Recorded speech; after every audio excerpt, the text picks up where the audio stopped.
Hello, everybody. So yeah, so it was just me and Christelle that could make it last week. So I decided to combine the two sessions into one session, just so that we can have hopefully a bit of a discussion. But because there's so much content to sort of get through, let's see how it goes. So I just also wanted to check in and see if anyone, and if you can cast your minds back 2 weeks ago, we looked at these turnkey revolutions, and rule number 1 was about the model providing consistent value. And I wondered if anybody got the chance to have a look at the value being provided for the customers, employees, suppliers, and lenders, and the potential value that could be provided beyond their wildest expectations. This was a point that we actually spent a lot of time on. So I just wondered if anybody was able to get to that and wants to share their any aha moments that they had in looking at the potential value.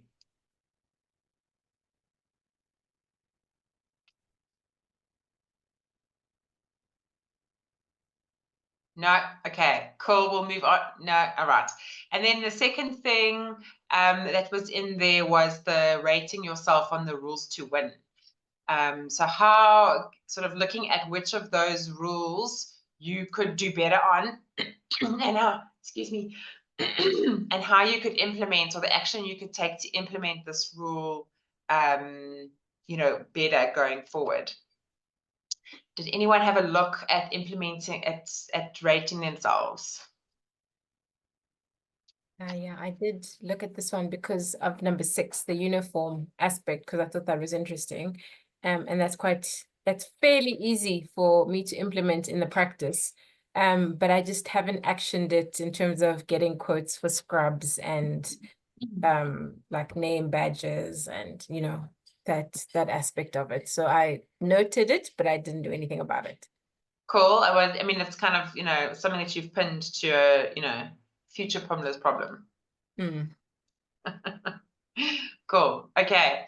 And I think when you sort of working in like a more corporate sector, it is just about having a dress code, and making sure that everybody knows that there's a dress code and what's on the dress code, and when new people come in, that that they understand what the dress code is.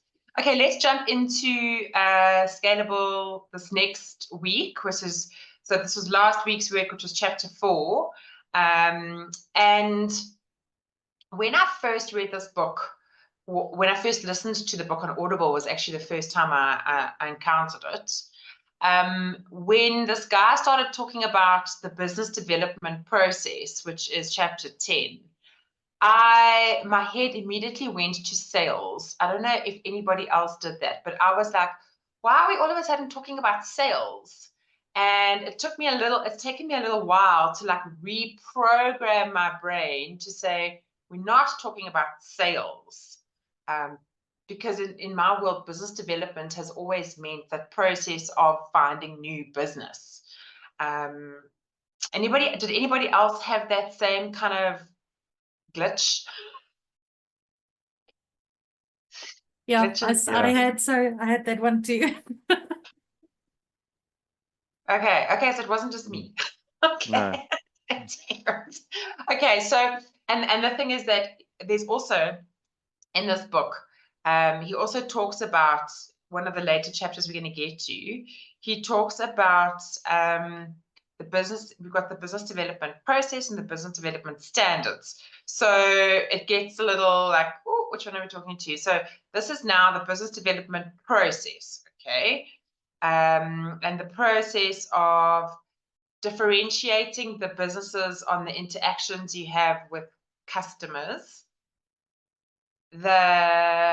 and looking at simplifying operations internally so that it's easier for the people. So I did a lot of work 12 months ago, 18 months ago, around customer experience with one of my clients who was an insurer. Oh, Christelle, that's where I met you. And this was about, a lot of that was about the customer was an insurer, and so people were buying insurance. But insurers realize that their product is pretty much no different from any other insurer's product, right? You can buy insurance. There are multiple number of companies. Oh, this frog. There are multiple number of companies in South Africa that you can buy insurance from. Insurance is insurance is insurance. And sure, there's going to be slight differentiators in terms of the product and the way that the product works. But actually, and I think this is what insurers realize, is that the how of the way that we interact with our customers is actually more important than the actual product itself. And that the interaction becomes the differentiator. And so the question to ask here is, what's standing in the way of my customer getting what he wants? And then on the other side, simplifying operations internally so that people are doing things simpler, better, faster, and then asking the people that do the things, what is the best way to do this? So if you've got like multiple people who are doing a similar or the same job, are they all doing it the same, or are they all doing it differently? So that's his definition of innovation. And I wonder how much time we actually spend wondering if we're making life easier or better for our customers, or trying to make things simpler for our people. I think you run the risk of trying to make things easier for yourself by standardizing and not being flexible around your product offering. In that, customers don't necessarily want the cookie cutter. They want to feel special. And so your standard offering might be too vanilla for them. And so you can have a standard offering. My theory is a standard offering, you've got to make it simple for the customer to understand what you do.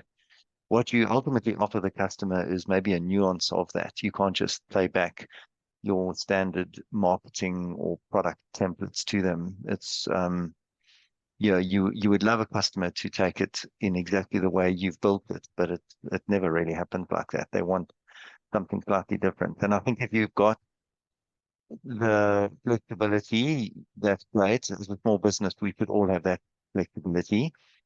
But if you dig your heels in and say, look, I've spent a lot of time and effort in designing the standard product, and that's what you're going to get, you could lose a sale, and you need to be slightly more flexible and lean because the customers asking for a particular reason. I mean, sometimes they're just being, I don't know, stubborn, but generally they want it in a certain way. And yeah, I found that's the sort of hangover from our COVID days of doing things online. You don't often hit the actual requirements in meeting face to face, and you get the nuances on what they really need as opposed to what you're offering. Yeah, I mean, Derek, I think that's a real insight there, because I think a lot of what's written in this E-Myth is taken from like a business that's working business to consumer. And so, if you are walking in and you're buying the same pie you bought last week, you want that pie to be exactly the same as it was last week, because that's why you're coming back for it. But when you're working business to business, everybody who runs a business thinks that their business is special in some way, shape, or form. And it's almost about communicating that you're able to accommodate their specialness. And you are able to flex around their specialness and their uniqueness. And even though you might be working with businesses that are working with consumers, and so they're like, this is our product, this is how you buy it, and it doesn't come any differently, those businesses still expect for you to treat them like special, special customers, special businesses, kind of, we understand why you are unique. So yeah, that's a great insight, I think, because I don't think it's something, maybe it comes later in the book, I haven't found it yet. And I certainly didn't notice it when I listened to through the audiobook, but he doesn't really give that kind of nuance in terms of when you're working business to business, there is that, how the business interacts with the consumer. In other words, how the business acts with that other business is more important than what you're selling at the end of the day. And I still think that's true, but then you have to be able to offer that flexibility that you're talking about, and that's the how. They want to know that that's special. Yeah, I think that's a great insight. Yeah. So then I think the innovation side is, how do we make that business still feel like we are customizing to their special organization structure or their special set of requirements, and yet keep it simple for the people on the inside of your business, or keep it as simple as is possible on the inside of your business, and not create this like secondary set of, it's like something that becomes so unique and so special that nobody else can do it. And so now you've got like people that are locked in on a project because it's so special and so unique. Yeah, sorry, I lost you for a second there. That's okay. My headphones stopped working. They're kind of fading in and out a bit as you talk as well. Okay, so we looked at, so the next thing that he talks about is this thing of quantification. And I thought that I think sometimes, especially if you are more of a creative and you don't love measuring and you don't love numbers, this is something that we can ignore. But it's knowing the numbers. What numbers do we actually need to measure in the business that give us a metric for effectiveness? And I was wondering if there's anybody who wants to share that they know that they need to measure something more intentionally and be more intentional about measuring numbers. Is there anyone that wants to share about the intentionality of measuring metrics that make sense in relation to the innovation that you're doing? So I had a interesting conversation with another occupational therapist like myself, but she just left Discovery and she was heading up one of the departments there, and she's now on her own. And my conversation with her led to data management as being the focal point that insurers are looking at for referring to people like me. So as having read the book and having spoken to her, like one of the action items for end of September is for her to go through my data. So the cases, the people, the blah, blah, blah, how long does it take me to do the assessments? What are the outcomes? And then help with social media posting around what I've done, and also help from a product efficiency point of view. So I found that quite helpful, like this aspect of the book and my conversation with her, which should result in both like social media posting about what I've done and also tweaking towards product innovation. Oh, wow. That's incredible. I mean, some of the things that I've done have related to marketing, where I have, when you throw spaghetti at the wall to see what sticks. And I've sort of realized again through this, like I need to be more intentional about measuring the things that matter, So recently I put together a marketing plan, and I've actually said, to measure the success of this marketing plan, here are the things that we need to go and measure. Like we need to go see how many emails got opened, how many clicks were there, how many bookings resulted from those clicks, like that kind of thing, to see whether or not we're doing is actually working. Because you can do a lot of work, especially in those like things that aren't about customer deliverables. Like marketing is not about customer deliverable. And I can tell you now, I spent 4 hours on Saturday building a marketing plan for something that I'm doing in the middle of September. And if I don't go and measure the success of that, I could do it again the same way next month and not actually know how successful it is.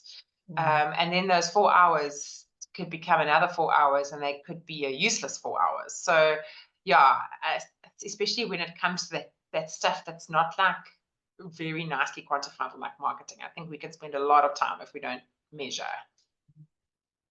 Yeah, definitely. Then they look at orchestration. So the next part of the business development process is the orchestration part.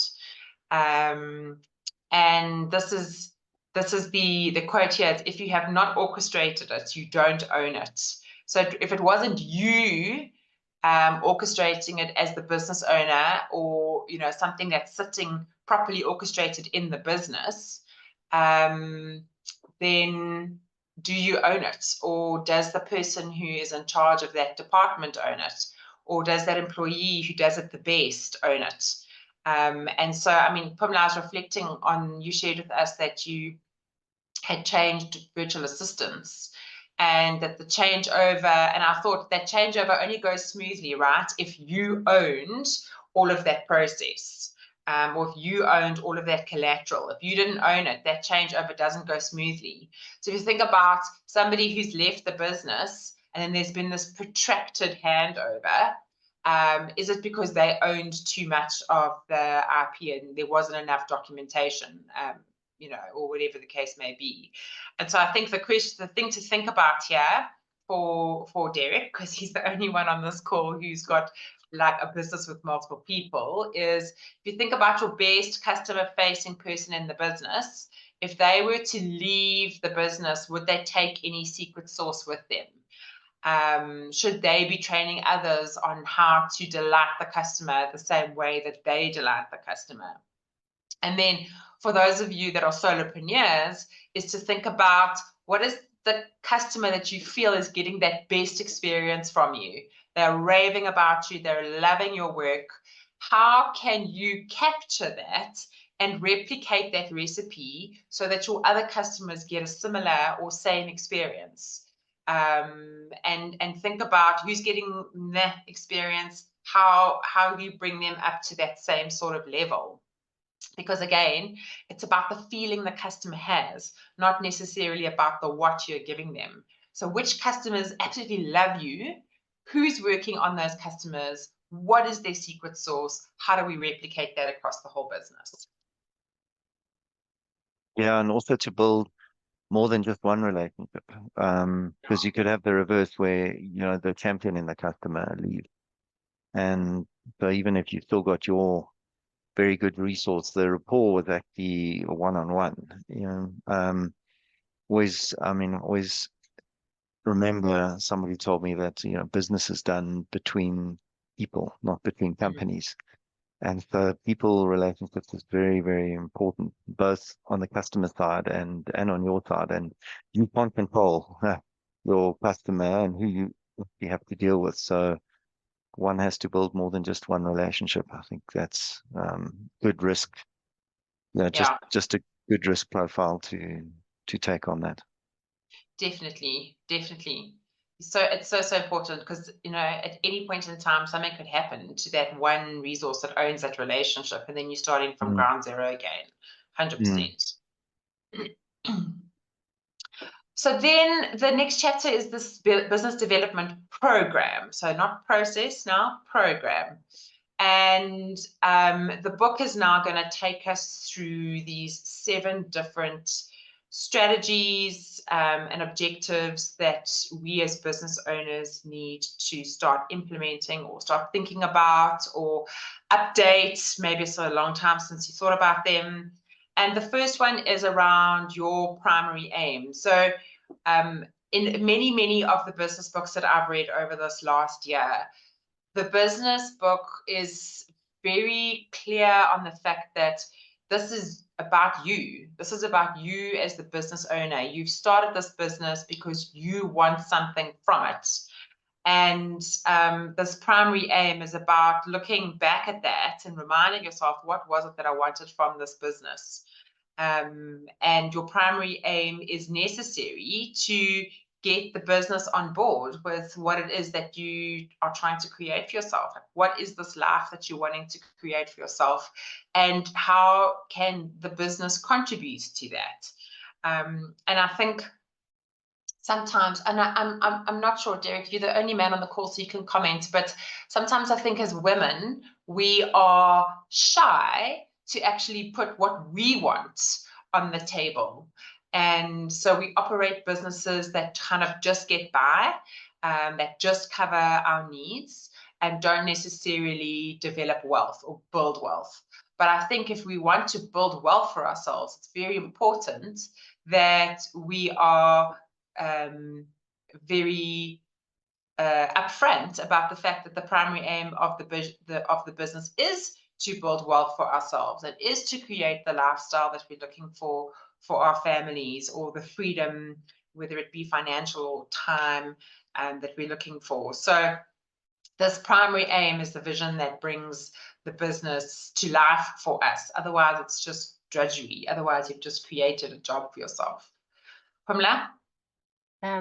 Just on that note, I mean, I sent Anna a voice note yesterday and like a screenshot, because in my view, I felt like I was being aggressive. And Derek, I'm looking for your opinion here. I thought I was being aggressive in my approach because I have a warm lead. I've had one face-to-face meeting with them. I've sold them an online product. They've seen the product. They like the product. I've sent them the costing of the product for an individual, and their response was that it's high, like the costing is too high because they want to scale it. You know, they've got about 150 people, whereas my price point was for one person. So I acknowledge that. And then I decreased the price for the online product. And then I think they're still squirming a bit. And the truth is I can decrease it and I'll still make a profit because my markup was quite high for the individual. And so now I'm in the process of writing another email or picking up the phone and having another conversation. But I am feeling a little like, you know, am I pushing too hard? But I also really want them to get this product, and I know that they want the product. And so I'm just trying to see how to have a conversation about the price. And I have margin to decrease it. They don't know that, but I know that I'm willing to negotiate. So it's been a sleepless night trying to figure out Tricky. yeah, what to do. Yeah. Why don't you ask your customer? Ask them to try and put themselves in your position to say you really would like them as a customer, you value their business, and if they were in your shoes and you've given and you squeezed your margin and you brought the price down, you know, what else would need to happen for you to land this customer? And kind of give them some thoughts as opposed to them just being on the page of beating your price down, because that's often an incentive for customers. They have a KPI internally to get price reduction, and they need to prove it. And I think if you play back to say, look, you know, this is where I am. I've brought the price down. I'm really tight on my margin. I'm in business to do business. And is there anything else I can do other than just bring the price down that would make you get, you know, past this point? I don't know. Put some what's the word? Some responsibility or some thought leadership into their minds, so they have to talk to you about it, as opposed to them just having this, it's not good enough. I want more. Okay. So sometimes it's not 100% about price. Yeah, exactly.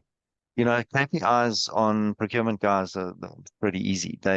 If they've got a budget, then it's got to be 20% less the following year. And you know, business won't be done like that. If they met their KPIs, if every large business met their KPIs, and all suppliers under those businesses would start going out of business, and it would create a snowball effect that doesn't work. So putting the price down is not necessarily the only answer. You've done it, and you've given them a bulk discount, but I would have a longer conversation with them around, well, what else can I do? Maybe if they commit for a longer term period, you can say, you know, if you do this, I won't give you a CPI increase next year. You know, I'll keep the price where it is if you commit to longer term contracts. But get them to try and think about it as opposed to you coming up with the answer all the time. Okay, cool. Thank you. Appreciate that. Yeah. Yeah, and I mean, Yeah. and you know, I think it's not, I mean, it's not rocket science. You know, people start their own businesses for selfish reasons. You know, they're not starting businesses to, you know, to create jobs for everybody else. They're starting businesses to create wealth for them and their families and who's ever closest to them. Yeah. And so it doesn't help hiding that fact. That's what it is. And nobody started a business so that they could, you know, employ a lot of people for their, you know, for their wealth creation. I mean, the selfish reason was for yourself. And you get satisfaction by seeing other families doing well in a business you've created, and that's what keeps you going. And so you grow the business and you see more of that. You really take a lot out of that. But the ultimate reason is to create flexibility in your life so that you can, you know, you can move on to other things. And I mean, in my opinion, is that there's chapters that have to close all the time. Yeah. And if you're closing a chapter on a business, you want to be in a position where you've got financial freedom to either buy a new one, start a new one, or take a year off and then think about what the next thing's going to be. But you can't have the ball and chain of the business around you until you literally taking your last breath, because that's, as you say, you know, that's not the objective. You know, you need to look at the business and go, okay, well, I can do something in the same industry, but something completely different and get a new lease on life. You know, sometimes if you're in the same business for too long, it becomes a ball and chain and it becomes a bit of a grind. But if you can see an end to that, it starts something new and it could be completely different to what you're doing.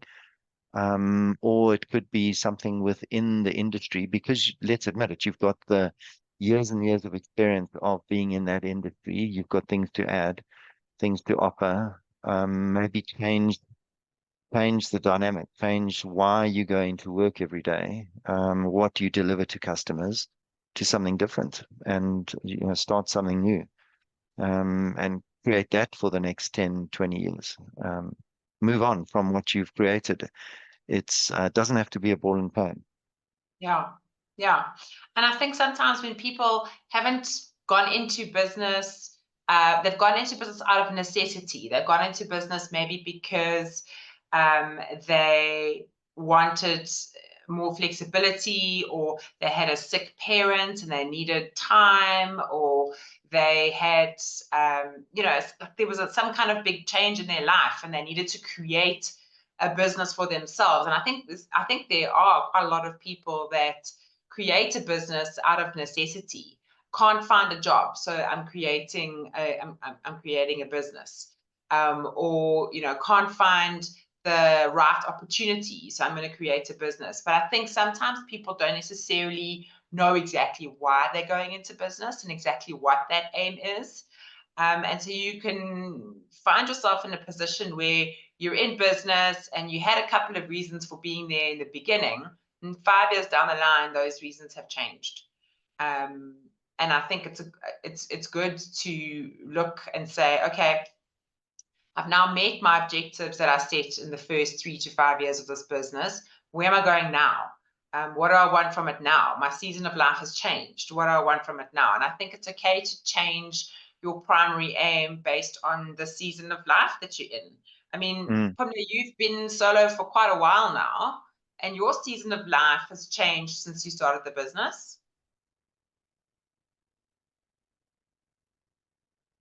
She's still with us.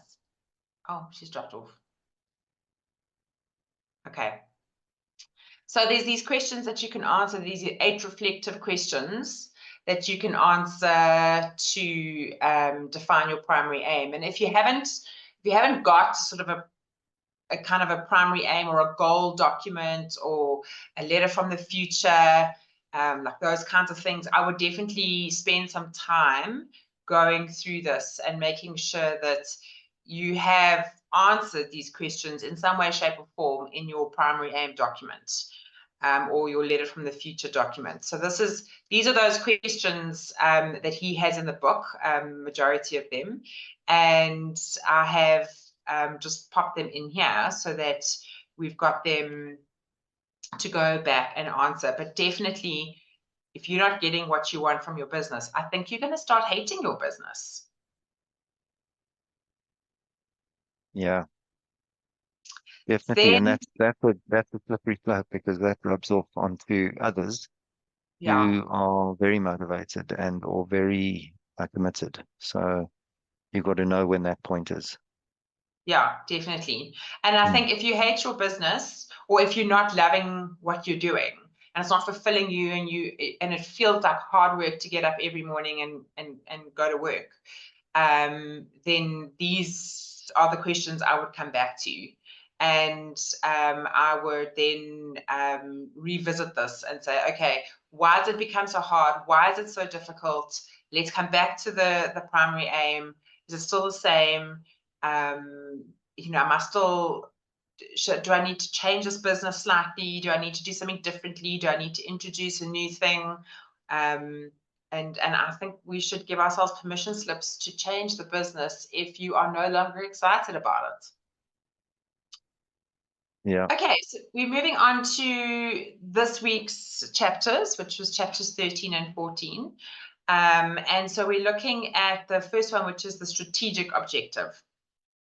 And the strategic objective, according to Michael Gerbler, is a template to apply in your business to ensure that your business produces exactly what you want from it. But setting this up is a real investment of time from the business owner initially. And so I think sometimes when you've had a shift in your primary aim and you've realized, hey, this business is not serving me, I'm going to redefine my primary aim, then there's now a period of new investment that comes into the business where you have to then, you know, change things a little bit and set them up differently and create some standards and do some work to make sure that you get what you want from the business. And so those standards that he defines, the first one is the money. So knowing your numbers, how much revenue do you need to make in order to make how much gross profit in order to earn how much after tax? And obviously the earnings after tax can then be distributed back to the owner through dividends. And so those numbers are really important, because it's that money that you can then take out of the business to finance the life that you want at the end of the day, or reinvest in the business to create a bigger business if that's what your aspirations are. So how would everybody rate themselves in terms of having defined the revenues, the gross profit, and the earnings after tax that they want in their businesses?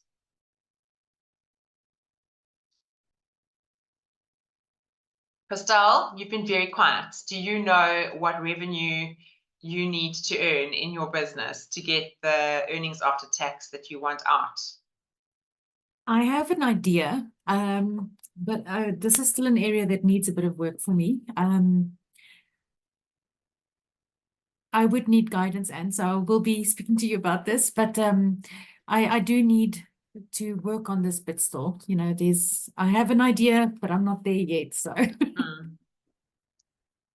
Yeah. I had a meeting with my accountant on Friday afternoon, and you know, he's kind of said to me, okay, we've got to think about these types of things now. Like, congratulations, you made it through the financial year and you were profitable, but which means, you know, that your experimentation and your pivot has worked. So great for that, but now you need to actually set yourself some goals. You know, you need to set yourself some targets, and it can't just be like hope for the best every month. And if you have got those goals and you look and you see that you're not going to meet them, then that informs some of the other activities that need to happen in your business, like sales. So yeah, I think this is standard number one, being money. And if you're not hitting that standard, that needs to be the priority for you in terms of the action item for this week. And then standard number 2 is this business that you're running an opportunity that's worth pursuing? So if you're starting a business, I mean, this is obviously one of the things that you do when you are doing market research. But if you are in business already, it's reevaluating whether or not your market is big enough. And does the size of the business you need to give you the earnings after tax, does that size of the business have enough of an addressable market to give you the revenue that you need? Do you know what I'm saying? So it's like, if you are selling to 10 people and you want to make R1 million, but your market is only 10 people and they're going to buy that cookie for 10 Rand, there's no ways you're going to make that R1 million because only 10 of them want your 10 Rand cookie. And so that's like finding out how big is, and that is sometimes not easy to do, to find out what is the size of the addressable market in this, in this country. Pamela, how big is your addressable market? Do you know? So my internet is a bit unstable, so I think I missed that last bit. So I was saying that if you know how much revenue you need to make to get your profits out, then you can say, okay, how many customers do I need to serve in order to do that? Are there enough customers in the market? Yeah. I think they are, but I don't have any numbers. Yeah. So how do you quantify that? No idea. No idea. I mean, I think like now everyone's full. Everyone in my field who's doing this type of assessments is booked up until October. So, that kind of tells you that there's a demand, maybe. Okay. And we know we're going to get booked up to the middle of December, and then it's going to be quiet until February. Yes. Okay. So you are going on like a peer analysis. Okay. Everybody that does the same thing as me, they've got bookings. I've got bookings. Therefore, there's enough work. Yeah. I mean, like that's one way to do it. Derek, how do you work out your addressable market? Very good question. So I mean, I've no doubt that there's a market, and that the market requires the services that we're offering. I just don't know how many of the customers are actually going to buy it and allow us to go in and do the good stuff. So even though there's a need, sometimes the need is not big enough, or is not important enough for the customer in their day-to-day work to actually create the space for you, because there's a bit of noise in their system, a new supplier, potentially a new person they got to deal with, a new invoice they got to handle. Sure, it might bring some results, but are those results important enough to move you above the other 5 things that are important on their list? Yeah. So I think the one thing to do is to read, if you're addressing, say, financial managers or financial directors, or if you're addressing CIOs, you'd need to understand what are the top things that are facing those corporates in their world. And if you know where, if you can't help them in any of those high level issues that they've got on their plate, then you're never going to get the priority. You need to be comfortable that what you're offering to them is actually top of mind. So if it's cost saving, and the procurement and financial guys are desperate for cost savings, then you're going to hit the market, and you're going to hit, potentially enough clients to grow your business. If they're not worried about small saving in their greater scheme of things, then you're not going to make a difference, no matter how good your product is. It's just they don't want to take on the noise. They don't want to take on the extra admin that's involved with dealing with a new supplier. Yeah. So you've got to understand your customers' market as to where they are and what they're thinking, I think is a good start, and make sure that you're a trigger in one of their problem areas. Yeah, I'm hoping that something like that he's going to sort of come back and circle back to this when he does the marketing strategy in the book. We'll see what happens. I've been doing a course, and the last module that I did was about research, doing this kind of research, doing this kind of how big is the market, how many people have this concern, how many people are searching for this kind of thing. And they take you into the Google Keywords platform. I didn't even know this thing existed before last week, Wednesday. And it's really interesting how you can do keyword research on the Google platform and see how many people are searching for that. And what are people paying to use that keyword? What are people actually paying for those clicks?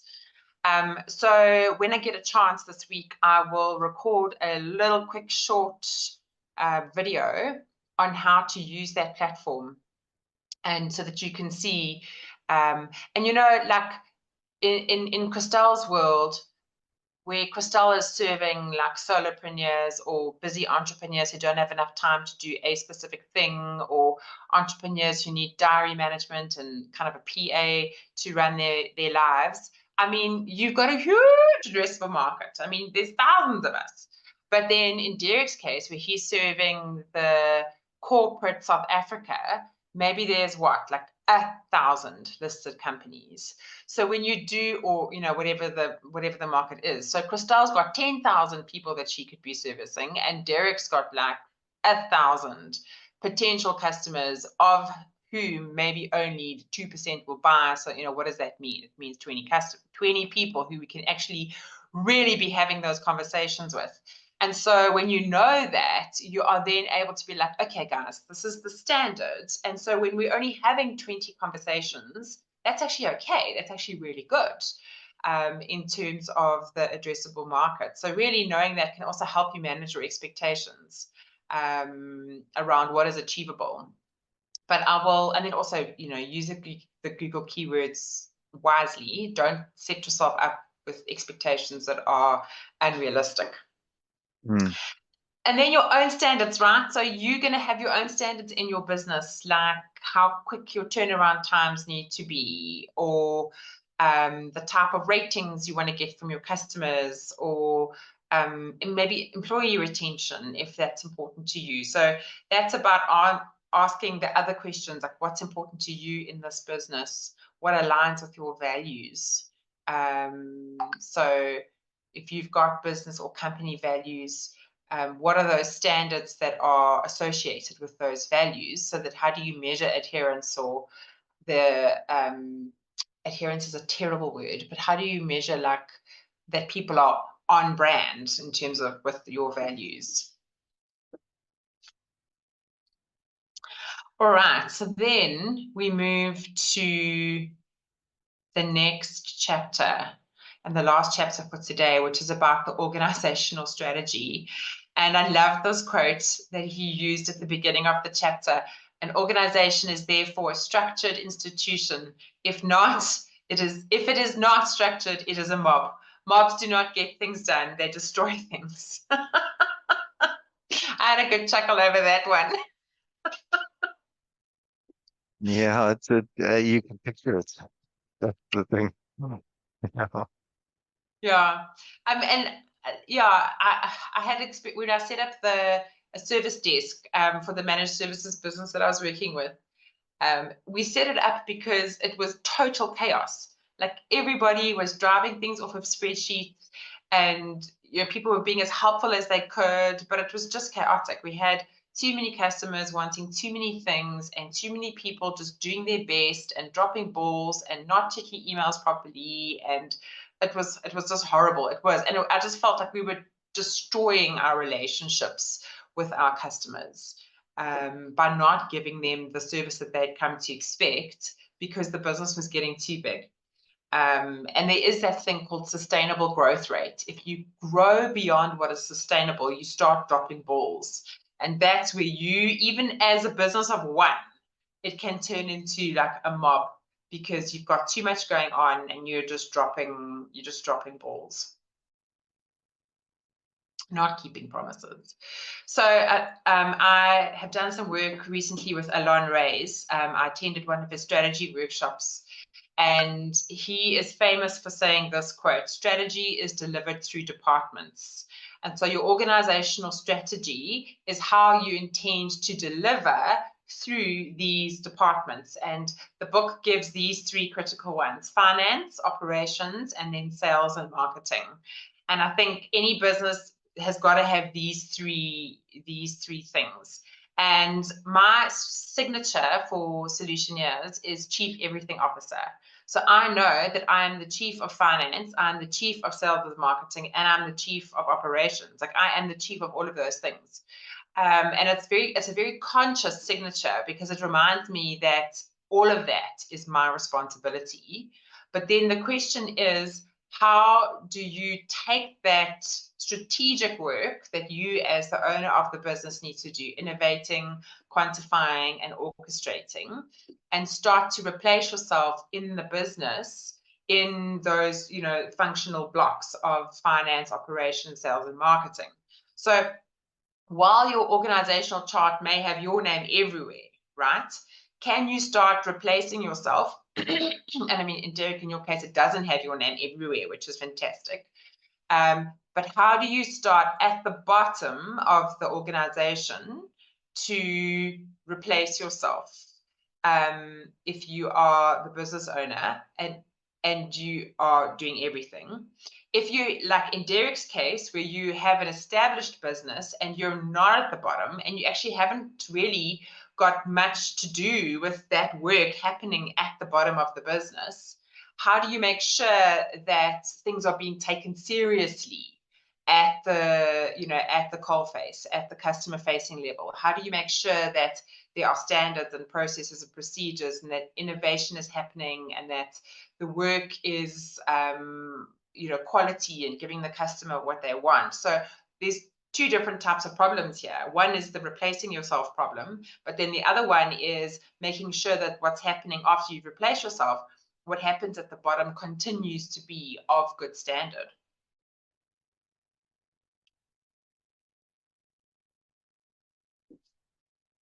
Yeah, and I'm not sure which one is more difficult, because you feel like you're setting up a system and you trust your people and the customers are happy, and then there's a wobbly and you go, but how's that possible? Everything is so well set up. And then you realize, oh no, for the last 6 months I've been doing something this way, and it's not the way, you know, a customer was used to, or somebody changed something and you didn't realize that until there's an escalation, and then it almost unwinds a whole lot of work that was done over the years. You've got to now rebuild the trust and rebuild that, you know, that operation or that process with the customer again. So yeah, difficult. You can't divorce yourself once you've let go of those things. You have to kind of know what's going on all the time. Yeah. Mm. How do you stay connected, Derek? How do you personally stay connected to sort of what's happening at the coalface? Yeah, so I think the more conversations you have with your staff, you know, one-on-one conversations, as easy as it is, I also sit with them. So I am in tune with the conversations they're having with customers. So I guess it's not poking and micromanaging, just poke your nose in wherever you feel you should, but just understanding the nuances. You can pick it up quite easily if you're working in an environment where your staff and you are, you know, sitting in the same environment. So yeah, it's easy in some customers and or staff that I sit with, but then I have a group of staff that sit on the customer side, and I lose contact with them every now and then I kind of go, no, but that was never a problem before. Why is that a problem now? So it does create problems if you're not in and around the staff where you're available all the time. It does create a bit of a gap between what's happening on the coalface, what you think is happening, to what is actually happening. Yeah, so it's just spending time with your staff and hopefully then with the customer. You know, customer time is always important, but I think spending time with the staff as important. I mean, ideally, there shouldn't be a gap between what you think is happening and what actually is happening, because it should all be sort of standardized, you know. So Yeah. if the customer has this type of query or this type of incident or this type of work to do, this is the standard way of doing it. And then if it's not done like that, well, then that's a sort of a different kind of conversation to have with somebody. Like, why have you deviated from the standards? Yeah. Yeah. You know, often people just try and please the customer, so they do things in a certain way, not actually appreciating that that's creating a gap in the rest of the organization. But the customer is happy. But you know, a year later, when that customer's moved on and they've got a new replacement, suddenly the wheels come off, because Yeah. there's a process there that was completely designed to suit someone's needs as opposed to suiting what it says in the contract, what the actual deliverable had to be. So you got to be careful, and standardization is the answer to it. You have to standardize, and people need to know if they deviate from that standard, you're going to create gaps in the business. Yeah, definitely. And I think it comes back to that question around, you know, who is delighting their customer? Do they have a secret sauce that they haven't shared with the rest of the organization that they could share and improve everybody's work, or improve everybody's rapport with their customer or standard of service or whatever the case may be? Because there could potentially be some good learning for the rest of the team from that. 100%. Christelle, where would you like to replace yourself first? That's actually quite a difficult one. Well, I have replaced in some way my financial bit. I've got the lady that does all my tax stuff and all the bookkeeping and all of that. Operational, I think maybe operational, because I'm not very good with the I don't know. I'm still learning around operations, but marketing, I love the creative element of it. So I don't want to replace too much of myself, because I enjoy what I do. So, and because it's just me, maybe ops would be one of the first places, but I'm just not sure what yet, you know. So. Yeah, for me, I think sales and marketing. It takes so much time. I can do it, and I'm good at it, but it takes a lot of time. And if I've got more things that I need to do sort of under operations, like more customers to service, more time that I need to be giving my customers, then sales and marketing is the thing that is taking time away, where I find myself doing on the weekends. That's what I find myself doing on the weekends, and I would like to have my weekends back. So I think for me, mine is sales and marketing. Pumla, what's yours? So maybe the marketing, because the sales, I think I would need to continue doing myself. Sure. And definitely operations. I just tell me what to do when, but I don't want to be managing the whole wheel. Just plug me in the system, and slot me in and slot me out and let everything go and let service the clients. But that is just really not my strong point. And finances as well. I generally outsource that. Yeah. Yeah, me too. Just get the accountant to do it, because then you know it's done right, so long as it's a good accountant you trust, hey? Okay, so let's look at wrapping it up. I've got 4 suggestions for some actions that you could take in relation to the work that we've covered this week. The first one is to think like your customer. Good customer experience is actually defined as taking decisions based on thinking like your customer.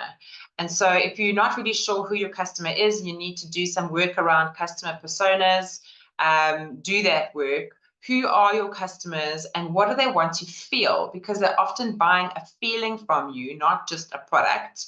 And what is standing in the way of your customer getting that feeling that they want?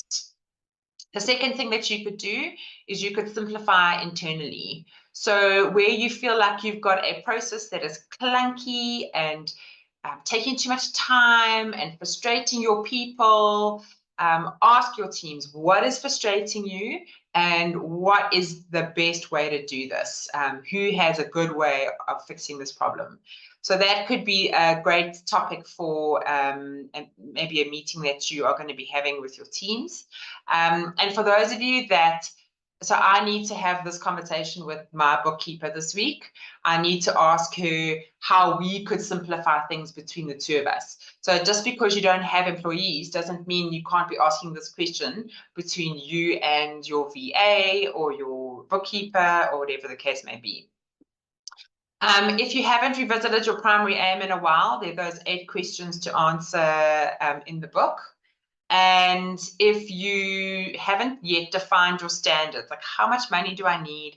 What revenue do we need to earn? What does our gross profit need to be? What are the earnings after tax? How big is my addressable market? So what actually is the opportunity and perhaps the organizational structure where you could start replacing yourself by bringing in some standardization? That's the other thing that you could look at this week. So you've got 4 options. I would definitely say that doing all 4 of them might be a little bit of a stretch, but you could definitely pick one. So let's quick whiz around the room. Pumla, what do you think you might take? What action do you think you might take this week? Number 2. Number 2. Cool. I'm also going to do number 2 with my bookkeeper. Christelle?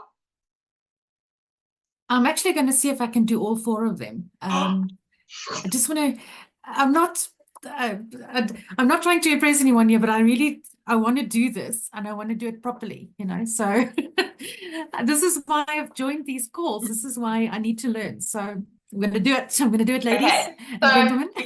I love how excited you are. And I love how parat you are. But pick one that you're going to start with. Which one are you going to do first? I'll probably start with 3. I think that's exactly the right place to start. You get a gold star. Derek, which one are you going to do this week? I'm going to relook at number 4. Okay. Yeah. Cool. All right. I can't wait to hear how it went next week. So next week is the second last week, and then we wrap up in the middle of September. So I'm looking forward to seeing you all next week. It is now 12 o'clock. Have a wonderful week. Thank you very much. Thank you very much, everyone. Have a good week. Bye-bye. Bye, everyone. Bye.